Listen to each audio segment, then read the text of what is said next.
Buenas, bienvenidos a un estudio más del capítulo del libro de los Hechos. Y hoy vamos por el capítulo número 25. Ya casi terminamos y van a ver cómo termina el desenlace de esta historia de los viajes de Pablo.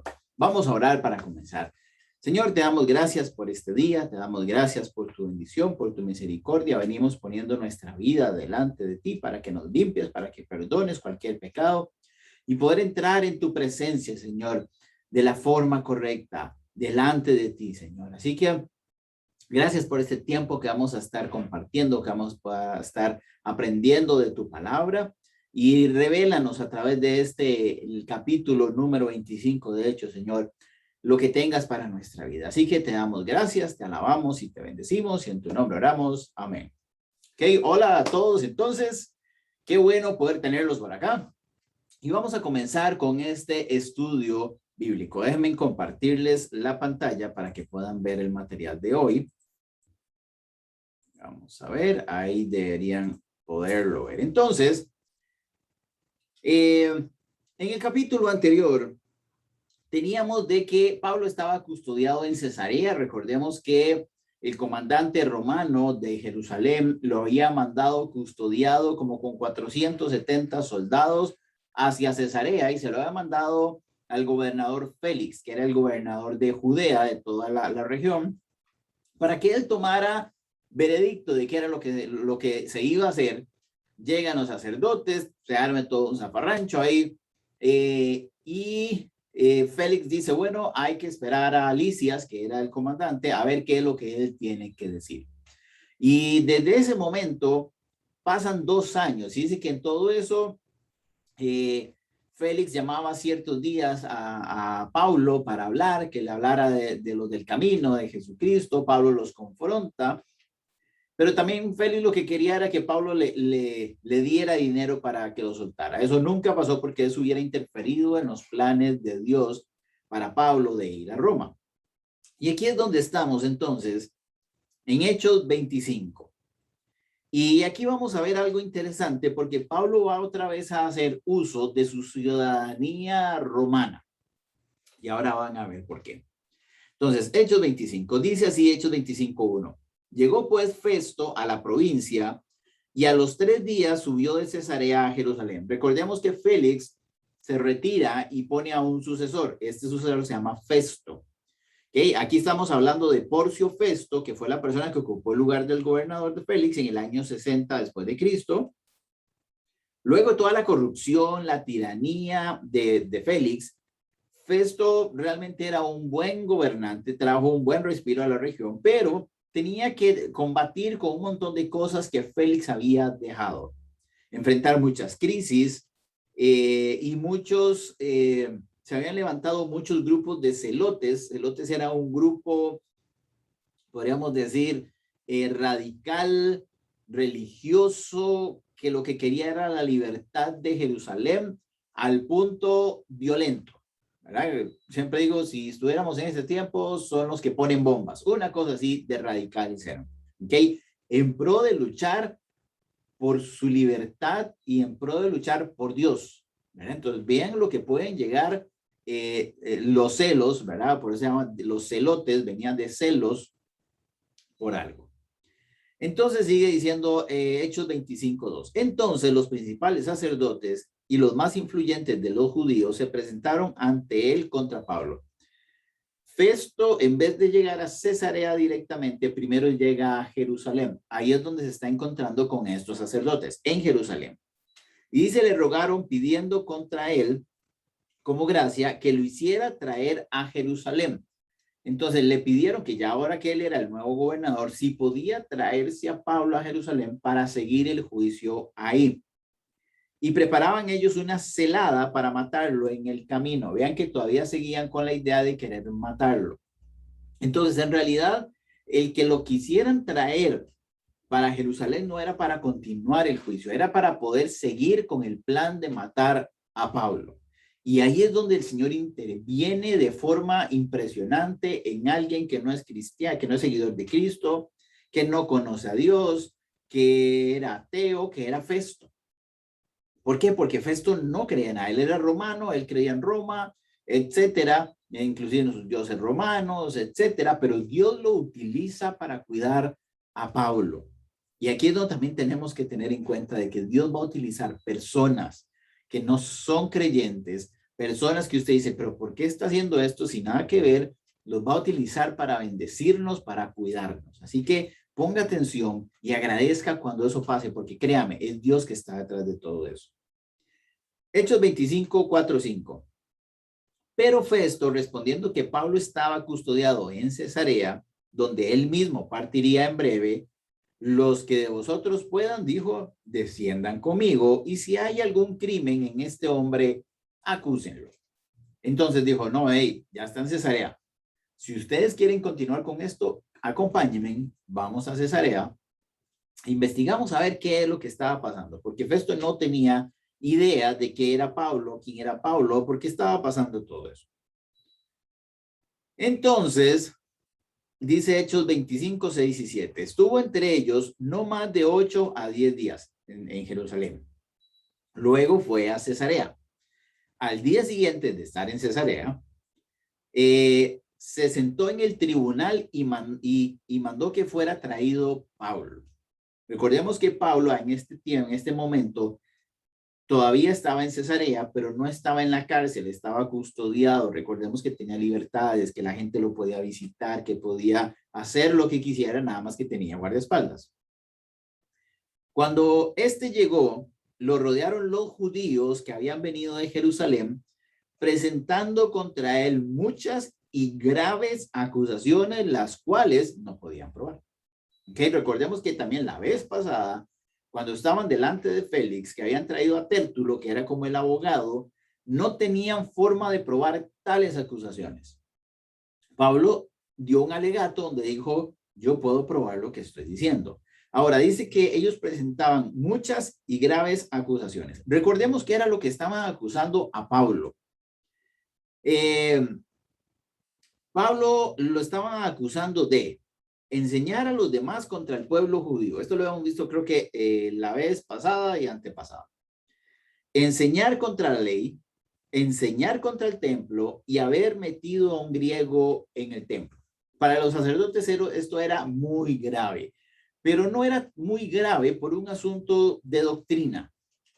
No era grave por un asunto de ley, ¿verdad? Sino que era grave por un asunto de que minaba o ponía en ponía en duda, perdón, la autoridad de los sacerdotes y de lo que ellos realmente estaban haciendo para Dios. Ya Jesús también se los había dicho.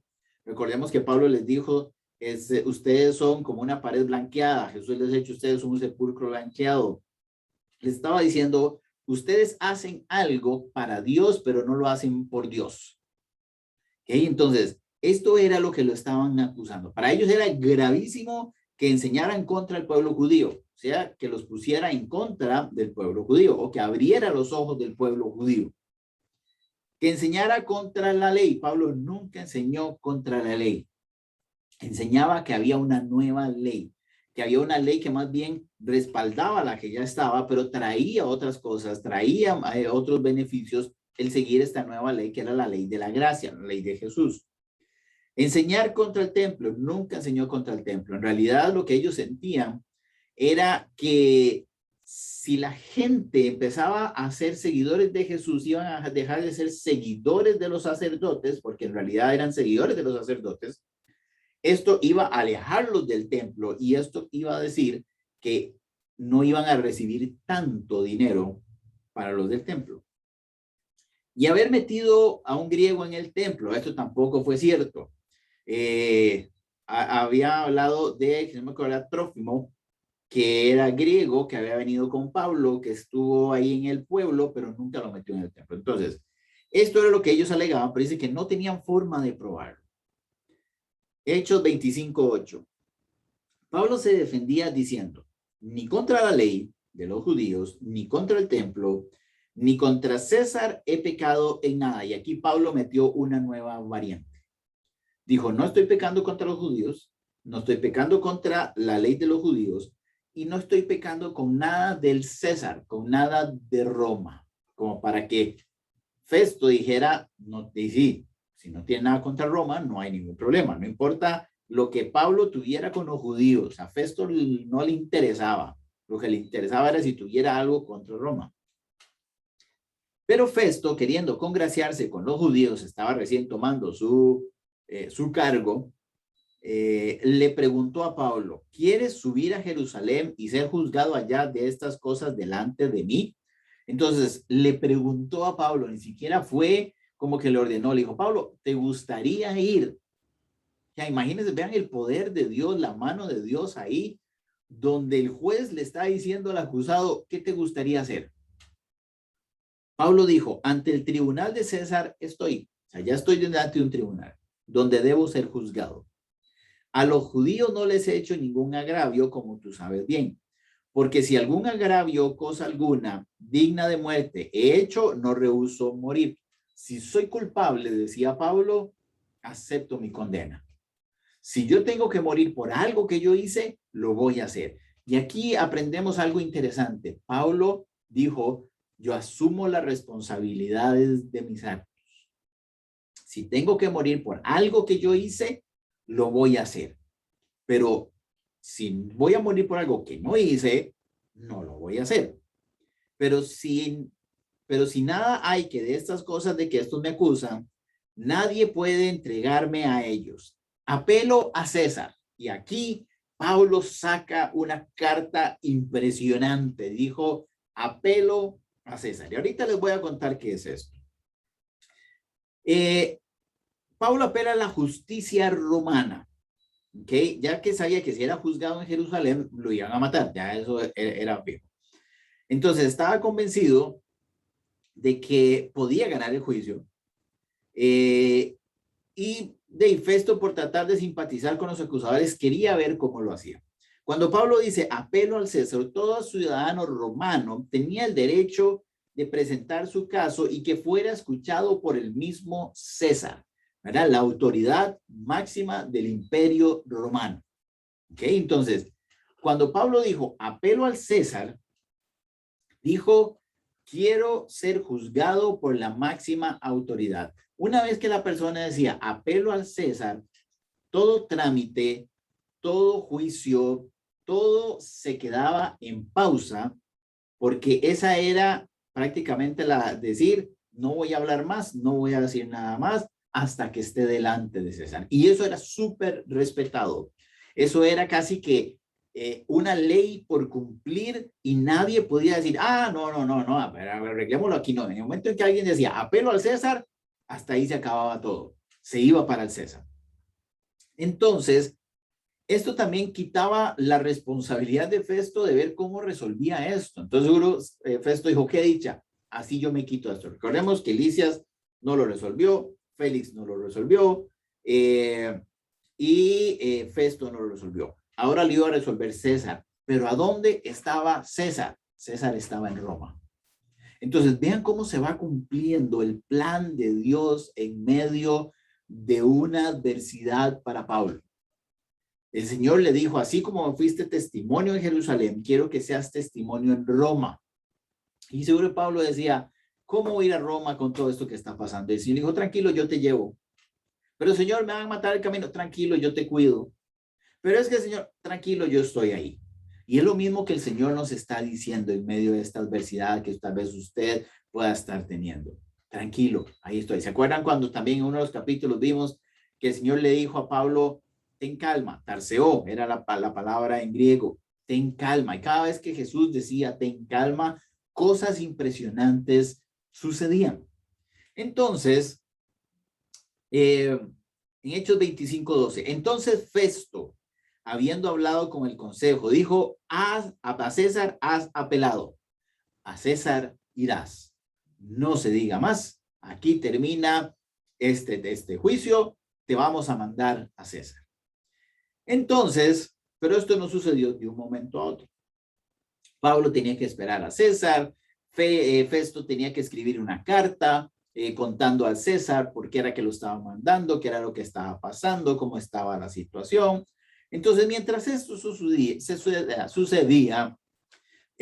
resulta ser que llegan a visitar a Festo, el rey Agripa y Berenice.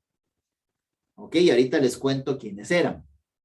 Entonces ellos habían llegado, eran personas de un alto rango del Imperio Romano. Agripa II, llamado originalmente Marco Julio Agripa, fue un antiguo gobernante de Judea durante la época del dominio romano, bisnieto de Herodes el Grande. ¿Se acuerdan de Herodes? Habían varios Herodes, pero este era Herodes el Grande. E hijo de Herodes Agripa I, que era uno de los hijos de Herodes, que había sido rey de Judea hasta su muerte en el año 44. Agripa se le conocía como un experto en las costumbres y asuntos religiosos judíos. ¿Okay? Le había interesado qué eran los judíos, cuáles eran sus costumbres, así que se puso a estudiar. Berenice era de Cilicia, también conocida como Julia Berenice, fue una princesa judía, hija de Herodes Agripa I, hermana del rey Herodes Agripa II. O sea, fueron los dos hermanos, reina del Imperio Romano durante la segunda mitad del siglo I, y Berenice pertenecía a la dinastía herodiana, que gobernó la provincia romana de Judea entre el año 39 al 92 después de Cristo.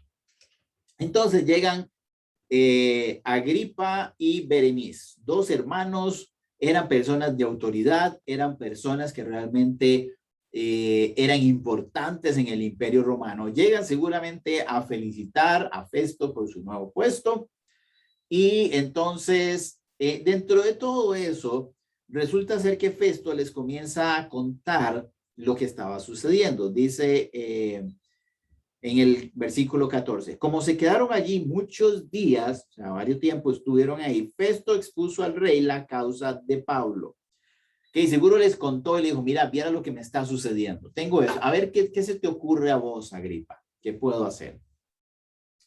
Diciendo, un hombre ha sido dejado preso por Félix, respecto al cual, cuando fui a Jerusalén, se me presentaron los principales sacerdotes y los ancianos de los judíos, pidiendo condenación contra él.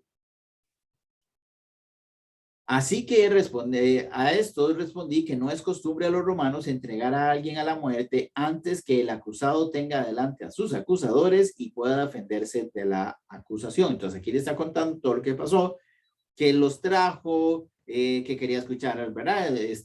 Que escuchar a los acusadores, etcétera. Pero vean lo que dice el veredicto de Festo. O sea, lo que Festo encontró y cuál era el veredicto de Festo. Pero recordemos que también había un asunto político. Así que habiendo venido junto a ellos acá sin ninguna dilación, o sea, demora, sin ninguna demora, al día siguiente, sentado en el tribunal, mandé a traer al hombre. Y estando presentes los acusadores, ningún cargo presentaron de los que yo sospechaba. ¿Por qué? Porque seguro Festo decía, sí, seguro lo están acusando de algo que está hablando contra César, está hablando contra Roma, pero dijo, ninguno de lo que yo sospechaba en realidad era lo que lo estaban acusando, sino que tenían contra él ciertas cuestiones acerca de su religión y de un cierto Jesús ya muerto, que Pablo afirma que está vivo. Yo dudando en cuestión semejante, le pregunté si quería ir a Jerusalén y ser juzgado de estas cosas, pero como Pablo apeló para que le reservara, para que se le reservara para el conocimiento de Augusto César, mandé que lo custodiaran hasta que lo enviara yo a César. Entonces aquí le está contando, pero vean que el mismo Festo está diciendo, no encontré nada de que acusarlo. Lo que ellos estaban alegando eran cosas de ellos, era de la religión, era un tal Jesús que murió, pero Pablo dice que está vivo, pero son cosas de ellos, no tiene nada que ver con Roma. Entonces, me imagino que todo esto a Agripa le llamó la atención. Recordemos que Agripa era estudiado, le gustaba estudiar las costumbres judías. Entonces dijo, esto suena interesante. ¿Por qué? Porque le habló de Jesús, seguro ya le había escuchado de Jesús, le habló de que estaba muerto, pero que Pablo estaba vivo, habla de la resurrección, y entonces dijo, esto me suena, esto está interesante, ya que estamos aquí, escuchémoslo, veamos a ver, yo quiero que lo traigas para escuchar a ver qué es lo que tiene que decir. Y entonces Agripa dijo a Festo, yo también quisiera oír a este hombre. Y le dijo, mañana lo oirás. ¿Okay? Este capítulo van a ver que es muy corto, pero la próxima semana vamos a tener algo impresionante. Dice, al otro día, viniendo Agripa y Berenice con mucha pompa, o sea, cuando habla de mucha pompa es que la gente llegaba, aplaudía, se ponía de pie, habían trompetas, había un montón de cosas, porque Agripa, el rey Agripa y Berenice venían entrando. Y entrando en la audiencia con los comandantes y principales hombres de la ciudad por mandato de Festo, fue traído Pablo. Entonces Festo dijo, Rey Agripa, y todos los varones que estáis aquí junto con nosotros. Aquí tenéis a este hombre respecto del cual toda la multitud de los judíos me ha demandado en Jerusalén, aquí, gritando de no vivir más. Pero, y vuelve otra vez a recalcar, vean lo interesante de cuando hablamos con verdad. Muchas veces tratamos nosotros de justificarnos o tratamos de poner cosas para salir nosotros de una situación. Pero aquí Pablo no está tratando de salir de una situación. Pablo está ahí. Es el Señor el que está luchando por él. Es el Señor el que está trayendo la verdad, no por boca de Pablo, sino casi que por boca de los mismos comandantes, gobernadores y todo. Dice, pero yo no he hallado ninguna cosa de muerte ha hecho. ¿Okay? No hay nada. De Agripa, varones que están acá, gente que está aquí, porque imagino que se ha reunido bastante gente. Yo no he encontrado nada por cual este hombre tenga que morir, pero los judíos están pidiendo que muera. Entonces, no sé qué es, no sé qué va a pasar. Dice, como no tengo cosa cierta, bueno, pero yo he hallado una cosa y la muerte de esto, como él mismo apeló a Augusto, he determinado enviarlo a él. Como no tengo cosa cierta que escribir a mi Señor, lo he traído ante vosotros. Recordemos que Festo tenía que escribir una carta, un documento oficial diciendo cuáles eran las acusaciones, por qué era que Pablo había apelado a César, quiénes eran los acusadores. Tenía que hacer un documento, pero ahí es donde Festo decía, ¿qué voy a escribir? Si este hombre no es culpable de nada, ¿qué voy a escribir? Y se lo tengo que mandar a César, al jefe de los jefes. O sea, no puedo escribir cualquier tontera, no puedo escribir cualquier cosa. Como no tengo cierta cosa que escribir a mi Señor, lo he traído ante vosotros y mayormente ante ti, rey Agripa. Era una autoridad un poco mayor que Festo. Festo era el gobernador. Agripa era rey de una región de diferentes provincias. Para que después de examinarlo tenga yo que escribir. Decime vos, vamos a ver qué hay y contra eso yo escribo el documento. Pues me parece fuera de razón enviar un preso sin informar de los cargos que hay en su contra. Y aquí termina este capítulo 25. Como les dije, es un capítulo corto. Pero yo creo que una de las cosas importantes que podemos rescatar el día de hoy es cómo vemos la mano de Dios en medio de cada una de estos detalles. En medio de todo lo que Dios estaba haciendo para cuidar y proteger a Pablo. ¿Verdad? No a cualquier preso le dicen, bueno, ¿y qué quieres hacer? O no a cualquier preso dicen, este no es culpable, las mismas autoridades. Pero ¿por qué no soltaban a Pablo? Porque sabía que si lo soltaban lo iban a matar.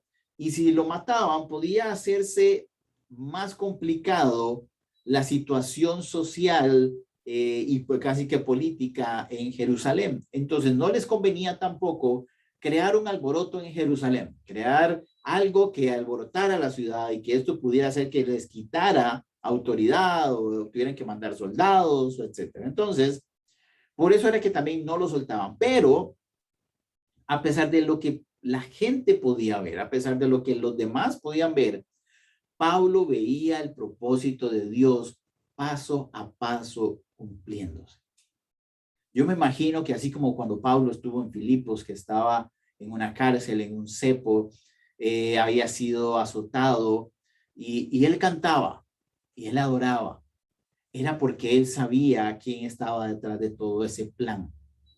Y en este momento no vemos a un Pablo preocupado, no vemos a un Pablo angustiado, vemos a un Pablo descansando en medio de la tormenta, así como Jesús cuando estaba en la barca. Porque Pablo decía, cada una de las cosas que suceden es parte del plan de Dios para que yo vaya a Roma. El Señor me dijo que yo iba a ir a Roma. El Señor me dijo que Él me iba a llevar a Roma. Yo no tengo la forma de hacerlo. Estoy encerrado, pero el Señor está acomodando absolutamente todo para yo ir a Roma. Y ahí es donde vemos la mano de Dios en medio de la adversidad. ¿Tiene usted esa visión de que en medio de la adversidad que usted está pasando, que estamos pasando, que todos pasamos, tenemos la capacidad de llegar y decir, en medio de todo esto, sé que Dios está moviendo. En medio de todo esto, puedo ver la mano de Dios. Porque a veces vemos más la adversidad que perdemos de vista cómo Dios está actuando. Y cuando nosotros realmente nos enfocamos en lo que Dios hace, podemos darle gloria a Dios y podemos traer paz a nuestra vida en medio de lo que está haciendo. Así que no sé cuál sea su adversidad, no sé lo que le esté pasando, pero le puedo asegurar que así como Dios utilizó a Festo, está utilizando a Agripa y está utilizando a otras personas para cumplir su plan, el Señor va a poner personas en su vida, tal vez no creyentes, personas que tal vez usted no conoce, para poder cumplir su plan en su vida y su voluntad en su vida. Así que yo creo que esto nos trae esa esperanza de que Dios se mueve, de que Dios todavía sigue haciendo en nuestra vida. Vamos a orar. Padre, venimos dándote gracias, venimos alabándote por esta palabra que nos has traído el día de hoy. Gracias porque realmente así como cuidaste de Pablo en medio de su adversidad, cuidas de nosotros. Te pedimos, Señor, que abras nuestros ojos para poder ver cuáles son esas cosas que haces en medio de nuestra adversidad y poderte darte la gloria, Señor, en vez de preocuparnos por lo que está sucediendo a nuestro alrededor. Gracias porque siempre actúas. Gracias porque siempre estás con nosotros. Y aunque sabemos, Señor, de que no tenemos el plan completo, tú sí. Aunque en este momento no podemos ver que hay más allá de esta adversidad, sabemos que tú sí, Señor, y nos vas a sacar y vamos a ir caminando contigo para poder llegar, Señor, y tener esa alegría completa, Señor, en ti. Así que gracias por este tiempo, gracias por la capacidad y el estudio que nos das a través de cada uno de estos martes, Señor. Así que te alabamos, Señor, y te bendecimos y en tu nombre oramos. Amén. Bueno, gracias por ver este video. Me gustaría que puedan poner en los comentarios qué les dijo Dios a través de este capítulo número 25. Crezcamos todos, ¿verdad? No solamente lo que yo les pueda decir, sino que me gustaría que ustedes pusieran qué les habló Dios, qué le dijo Dios, qué aprendió Dios, porque también quiero aprender de ustedes. Así que nos estamos viendo.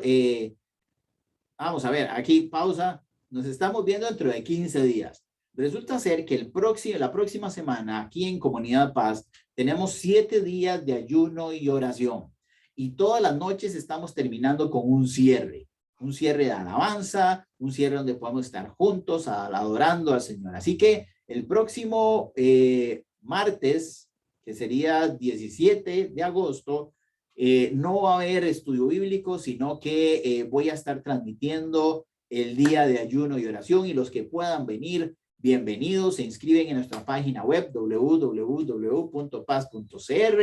y ojalá podamos estar aquí todos juntos como una sola familia. Así que nos vemos, los espero. Hasta luego.